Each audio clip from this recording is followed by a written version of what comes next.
UFC Fight Night, Josh Emmett taking on Lerone Murphy. This is the full card breakdown. I will be breaking down each fight, giving you guys my predictions, who I think is going to win. Be sure to stay tuned to the channel because I will be providing you guys with more content all week. Make sure you like, comment, and subscribe, and let's get into the full card breakdown. Starting off the card, we got Loma Lookboonmee taking on Estela Nunes. I'm picking Loma in this one.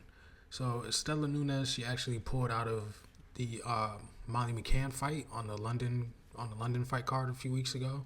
She's coming off, a dislocated elbow in this loss here in 2023 against Victoria Dudakova. She's on a 4-fight losing streak, as you can see. She does have a 5-inch reach advantage in this matchup.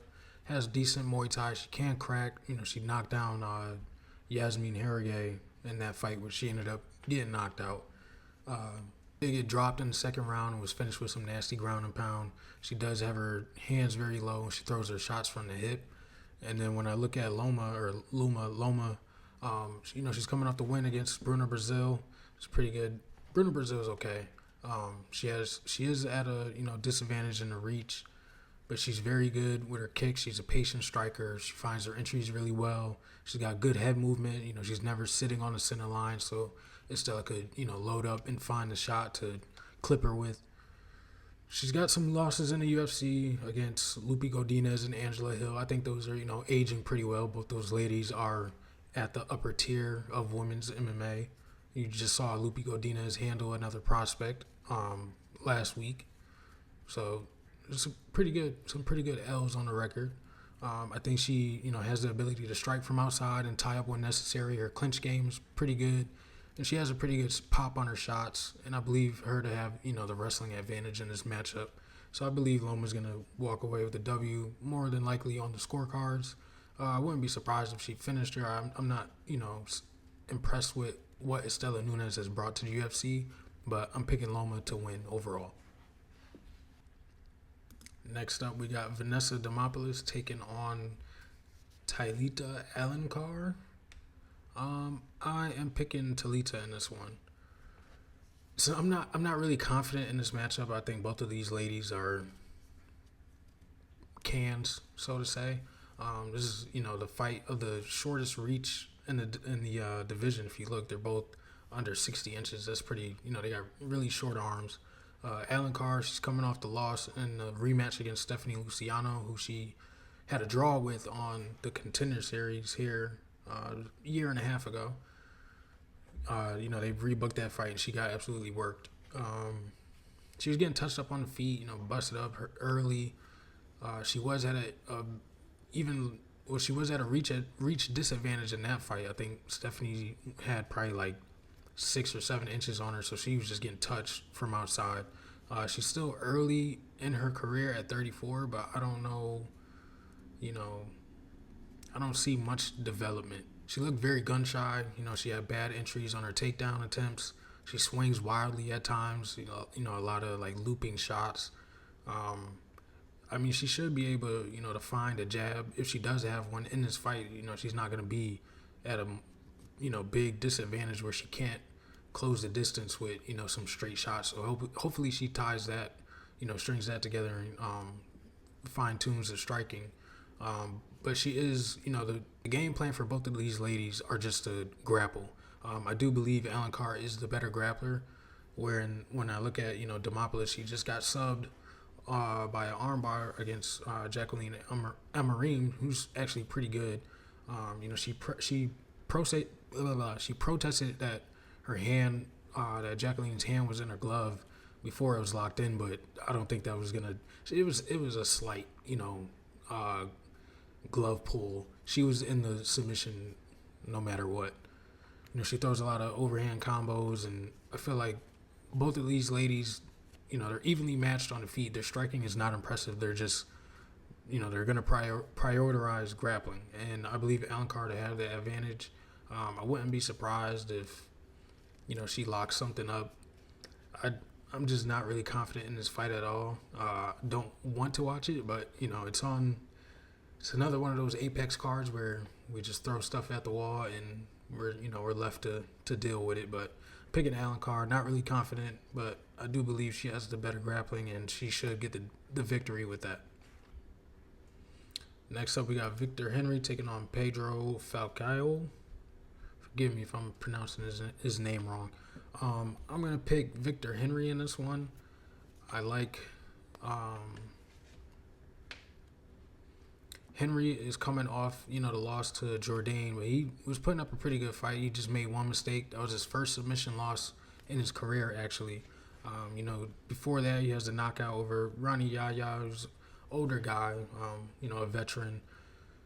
I do believe Henry is the better striker. I think he has better grappling. He's very, fun. I like his fundamentals when it comes to both. He's, got some twitch still left in him at 37. He's seen, the better competition. He took Charles Jourdain's best shots. He was getting hit in the clinch with like some good uppercuts, some good, hooks. But he was trading back with him and was able. Well, he ended up getting sub, but he held his own on the feet. In that matchup, he just got a little overzealous with the top position.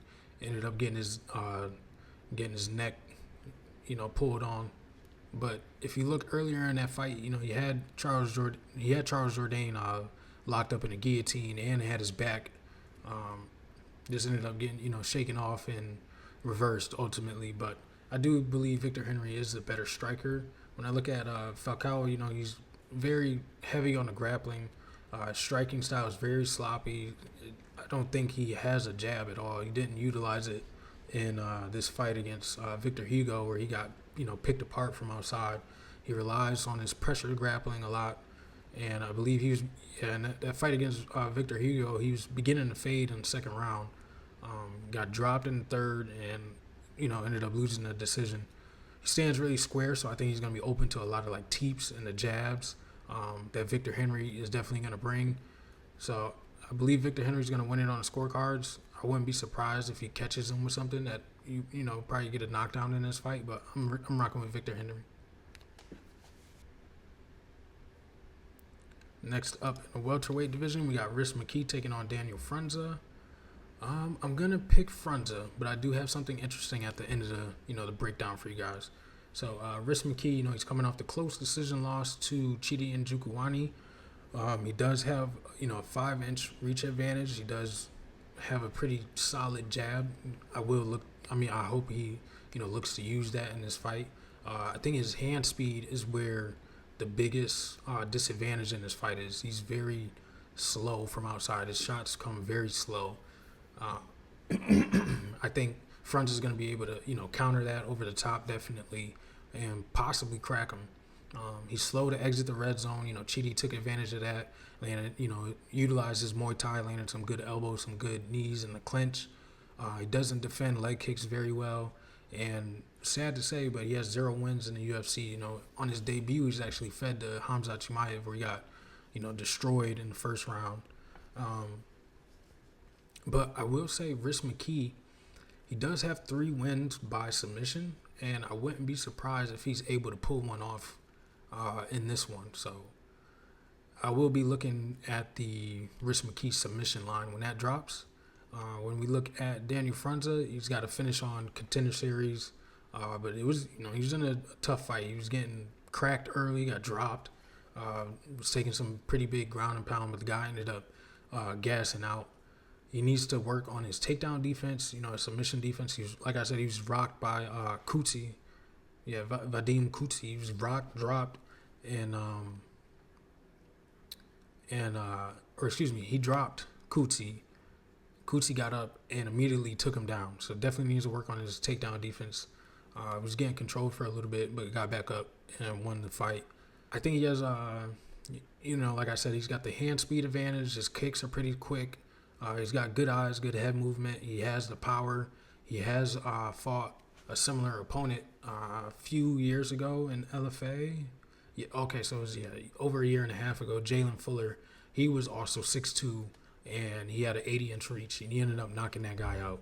So he has seen, a style similar to Rhys McKee, and I believe Jalen Fuller's hands were a little quicker.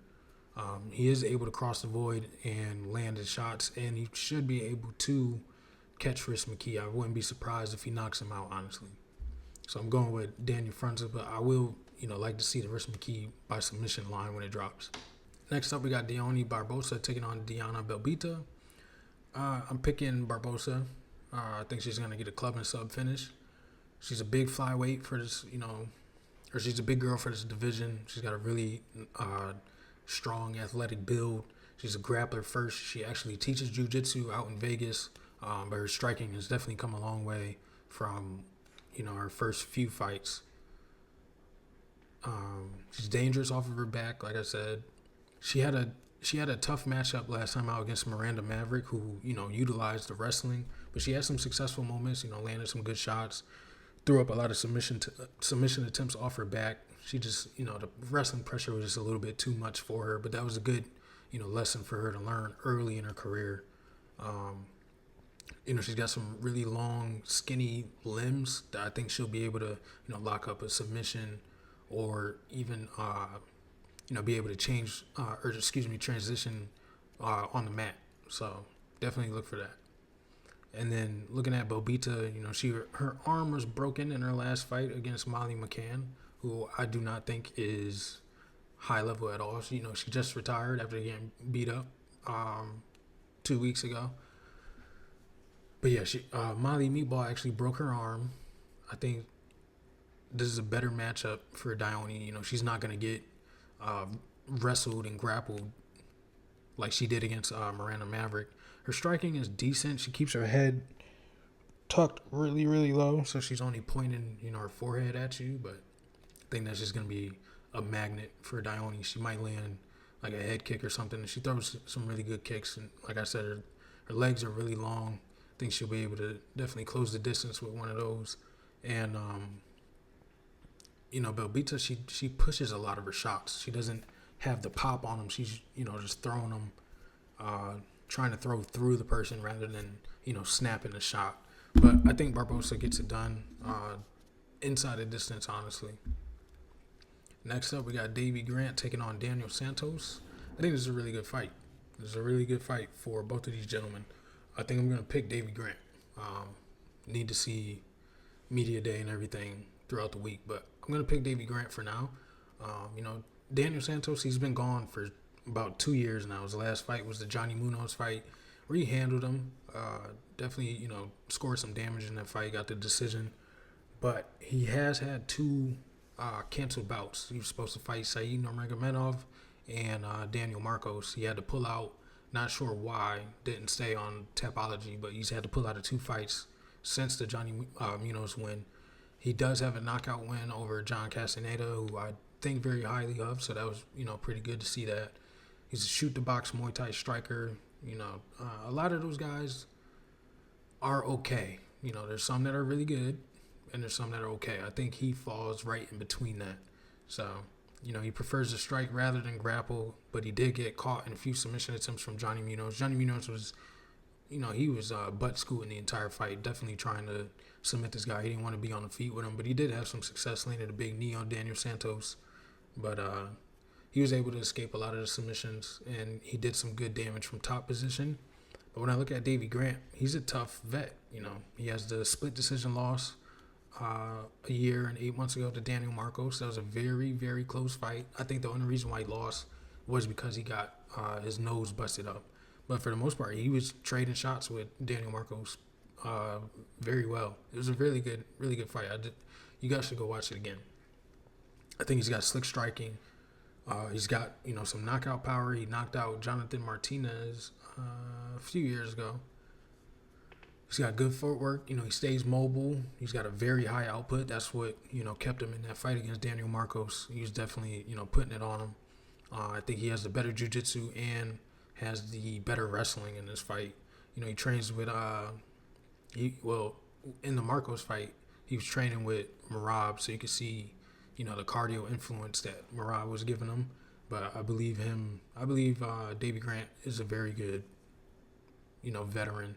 This would be a tough test for Daniel Santos. Let's see what the public thinks.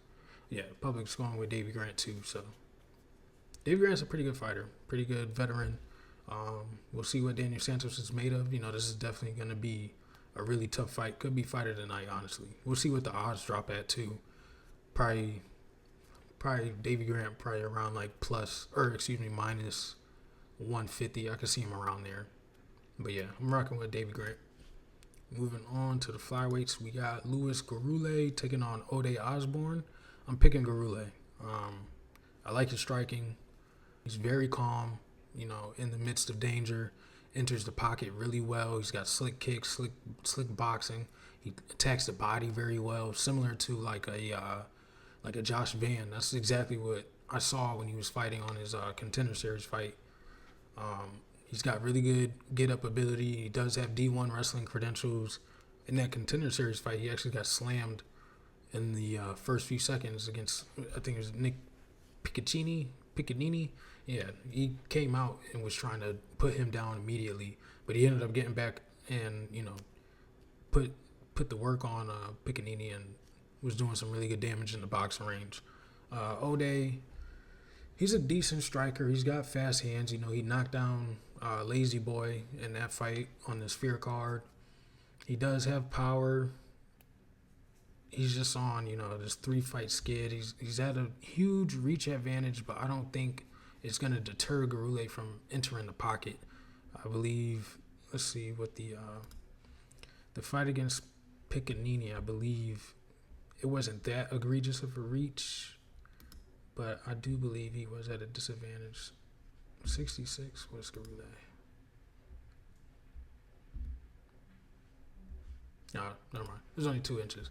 But, yeah, I don't think Ode isn't the type of striker that's going to deter Lewis from entering. I think he's going to have a lot of success with his kicks, actually, and that's going to be able to close the distance for him. Ode, he likes to start fast, and we have seen him, gas a little bit. That's exactly what happened in that Lazy Boy fight. If he's not, going to get it done early, then expect him to fade late in the fight. So I got Garule. I think if he wins this fight, Ode might be out of the UFC too. Depends on how it goes down. If it's like a close decision, maybe they'll give him one more chance because he does bring some excitement. But I think Garule is gonna knock him out. I like his his boxing combinations and close. I think that's gonna give Ode a lot of issues. So Garule is the pick. And opening up the main card, guys, if you haven't already, make sure you like, comment, and subscribe. Drop a W in the chat if you're enjoying the content. We got Robert Valentin taking on Torres Finney. So, Torres Finney is the first 3-time Dana White Contender Series winner. He has got, I want to say, like 2 finishes. Yeah, 2 finishes on the Contender Series. But I don't know. I wasn't impressed. Neither was Dana White. That's why he didn't get the contract up until the 3rd one. This is he has a clear path to victory in this one. Wrestle, ground and pound is exactly what he's known for. And I think he's going to do just that. Robert Valentin, he's not, good. Honestly, he got outworked by Ryan Loder. He was lost the grappling battle early, was put in a submission attempt, and then ultimately got, finished by ground and pound. So, the layout is there to beat him. I'm not impressed with his striking. His takedown defense is pretty bad. Torres Finney should get it done. Wouldn't be surprised if it goes to a decision, though, but he should get a ground and pound victory. I'm not betting on this one at all. I already know the lines are going to be nasty, so Torres Finney by ground and pound. Next up, we got Gerald Meerschaert taking on Brad Tavares. I'm picking Brad. Brad Tavares is a staple of the middleweight division. He's faced everyone who's anyone. You see he's got the loss to Dricus. Beat Chris Weidman. He lost to Gregory. He's fought Izzy. He's fought a lot of, the top middleweights. He's got solid takedown defense, pretty good striking. I think he's going to be able to outwork Gerald on the feet. We just saw Gerald get dropped by Rainer DeRitter his last fight. He got subbed in that one, but Brad Tavares, I think he has the power advantage. He should be able to land something clean on Gerald. Gerald has been chinned in the past. Hamzat finished him. Rainer almost finished him on the feet. Let's see, who else beat him by knock? Joe Pyfer knocked him out. I'm not saying Brad Tavares has Joe Pyfer power, but I do believe he can land something of impact. GM3, his path to victory is submission. Two of his last two victories were submission. And I also have something interesting to play, when the betting lines come out for this fight too. But make sure you guys tune into, the weigh-in recap, and I'll give you guys what I'm thinking about for the parlay. Makai's money-making plays.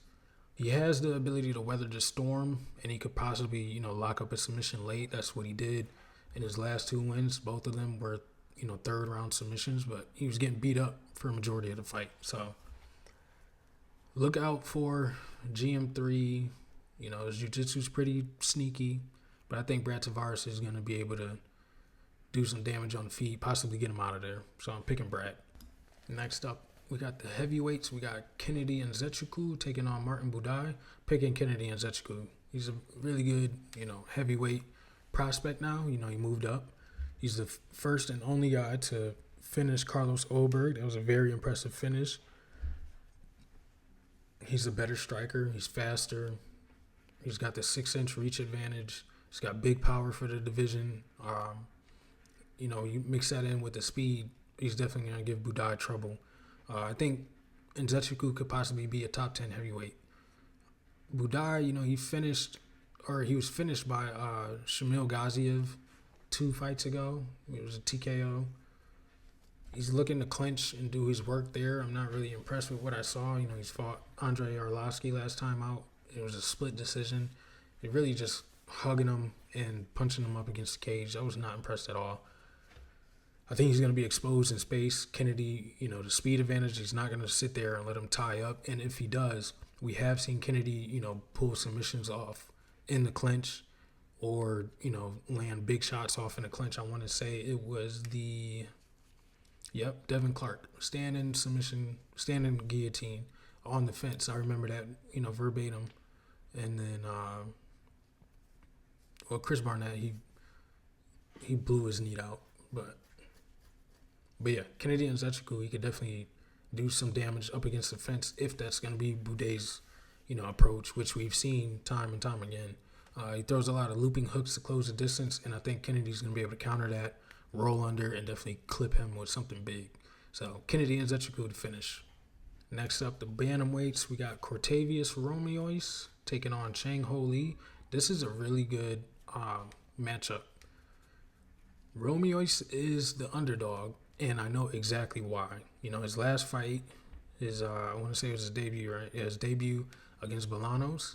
He was doing a lot of good work with the wrestling early, but he gassed out late. So he was getting beat up, did not look good, to the judges, and he ended up losing the decision. He's going to have some danger in the clinch in this fight as well.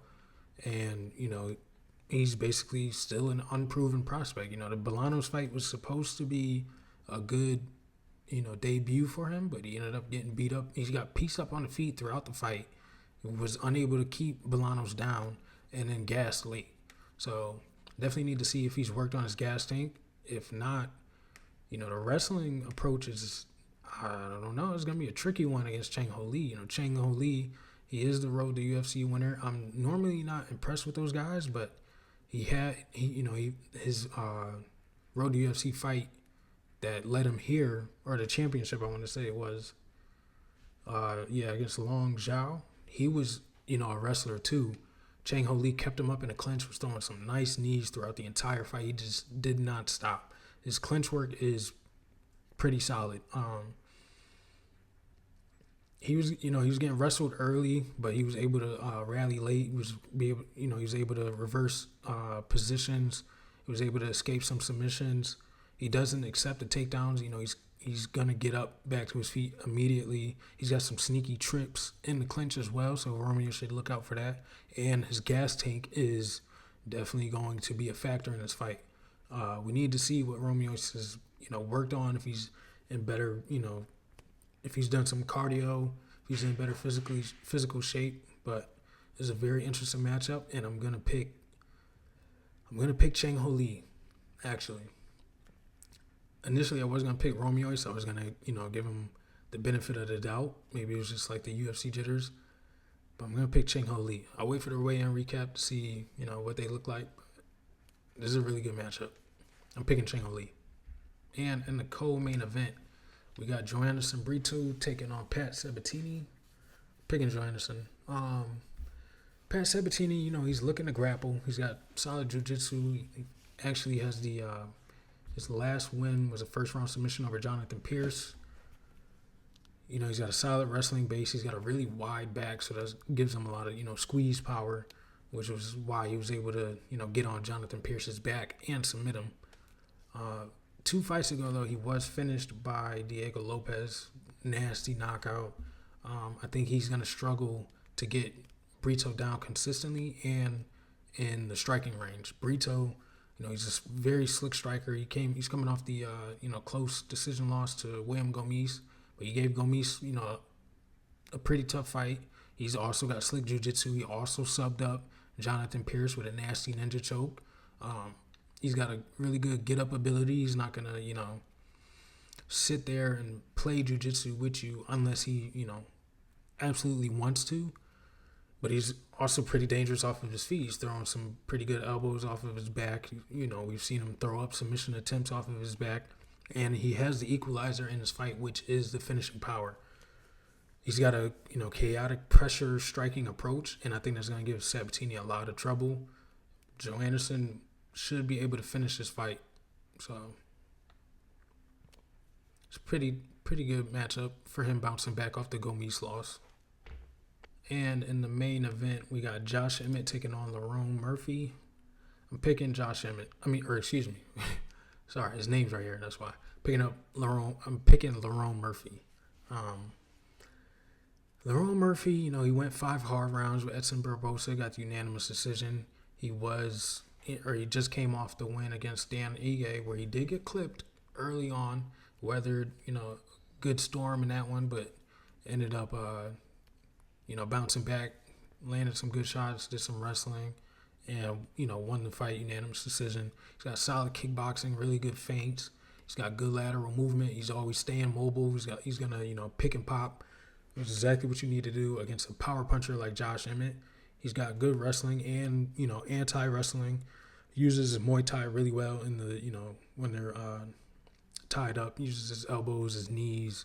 He's got good long combinations, but I don't think he's going to be able to, but I don't think he's going to use it in this matchup because you don't want to stay in the pocket too long with a power puncher like Josh Emmett.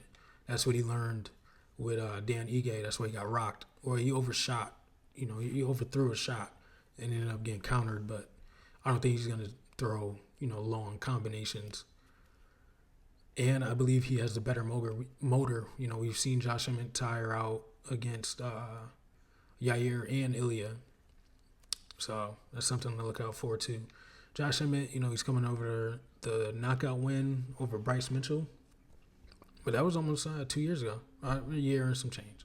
Forgive me. It was December 2023. I don't know why I thought it was longer. But he's got, some pretty good boxing in the pocket. I think he's going to need to chase Lerone Murphy throughout this entire fight, though. Because Lerone is definitely going to be on the bike, picking and popping. He's at a speed disadvantage. He got, submitted by Yair, 2 years ago. And then Ilya absolutely whooped him immediately after that. I think Josh Emmett is going to be open to the body kicks from Lerone Murphy. We saw Yair hurt him to the body early on. I think he's not the better wrestler. And at 40 years old, I don't know how much more improvement you can do. I feel like Lerone Murphy, every time we've seen him, he's just gotten better. And we just saw him, overcome a power puncher in Dan Ige and was able to, come back and win the fight in that one.